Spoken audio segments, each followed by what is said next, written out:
اگر صاحب جس طریقے سے کشیدہ حالات دونوں ملکوں کے درمیان اس کے بعد جو پارلیمنٹری ڈیلیگیشن فورن بھیجا جا رہا ہے، آپ کو لگتا ہے کہ اس سے امپیکٹ ہوگا کشمیر کے ٹوریزم کے حوالے سے یا جو باقی معاملات دیش کے معاملات ہیں؟ کشمیر کے ٹوریزم کے حوالے سے انٹرنلی بہت کام کرنے کی ضرورت ہے، اور فورن ڈیلیگیشنز جو گئی ہے، فورن ملکوں میں جو ڈیلیگیشنز گئی ہے، مجھے نہیں لگتا ان کا یہ مینڈیٹ ہے کہ وہ ٹوریزم پہ کام کرے. ان کا مینڈیٹ کچھ اور ہے، وہ اس پہ کام کر رہے ہوں گے اور اس کا نتیجہ آپ کے سامنے ہوگا. کشمیر کے حوالے سے انٹرنلی ڈومیسٹکلی کام کرنے کی ضرورت ہے، ایک کانفیڈنس دینے کی ضرورت ہے.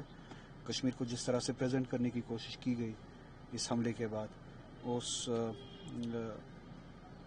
اس بناوٹی سٹوری کو بدلنے کی ضرورت ہے. کشمیر کی حقیقت کو پیش کرنے کی ضرورت ہے کہ کشمیر ہمیشہ سے مہمان نوازی کے لیے جانا جاتا ہے. ایک ایسی جگہ ہے کہ جس نے ہمیشہ ٹورسٹوں کی قدر کی ہے، ٹورسٹوں کے لیے جان دی ہے، جس کی بڑی مثال جو ہے شہید سید عادل ہے، جن نے اپنی جان قربان کی ٹورسٹ کی حفاظت کے لیے.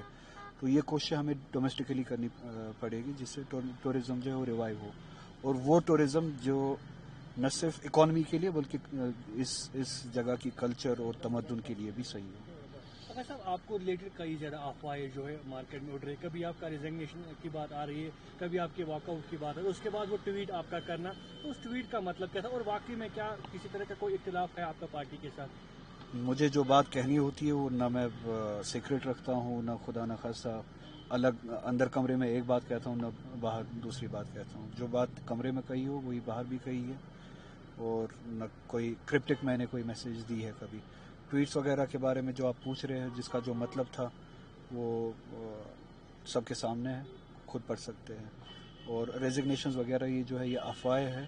افواہوں کے لیے میرے پاس جواب نہیں ہے. میری کوشش یہی ہے کہ لوگوں کے ساتھ جو کمٹمنٹ ہے، لوگوں کے ساتھ میرا انڈیویجولی جو کمٹمنٹ ہے، میرے وعدے ہیں، اور ایز این آرگنائزیشن ہم سب کی، میری جماعت کی یا اس حکومت کی جو اب جماعت کی اب حکومت ہے، ہماری کمٹمنٹ ہے لوگوں کے ساتھ پولیٹیکلی بھی اور گورننس لیول پہ، اس پہ کام کیا جائے اور اس کو فلفل کیا جائے.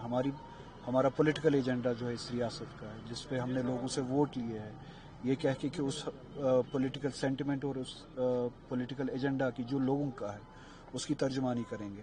تو بنا کوئی وقت ضائع کیے ہمیں اس پہ کام کرنا چاہیے. جی، کئی لوگ ایسے جو مان رہے ہیں پاکستان کے درمیان آپریشن سندور کے آگے بھی شیلڈ کی بات کر رہے ہیں، موک ڈرل ہو رہی ہے، اس سب کو آپ کیسے دیکھتے ہیں؟ اس کا جواب آپ ڈیفینس منسٹر سے لے اور ہوم منسٹر سے لے. میرے پاس یہ جاننا چاہیں گے، یہ کہا جا رہا ہے کہ وہ جو ٹویٹ تھا وہ عمر صاحب کے لیے آپ نے کیا تھا، تھوڑا بہت کلیئر کیجیے سر، کیا واقعی میں ایسا تھا یا آپ نے کچھ اور لکھا تھا؟ ان چیزوں کا جواب میرے پاس نہیں ہے. ٹویٹر پہ جس نے جو پڑھنا تھا وہ پڑھ لیا، اب کس کے لیے کیا تھا یہ اس کا جواب میرے پاس نہیں ہے. جی سر، تھینک یو سر.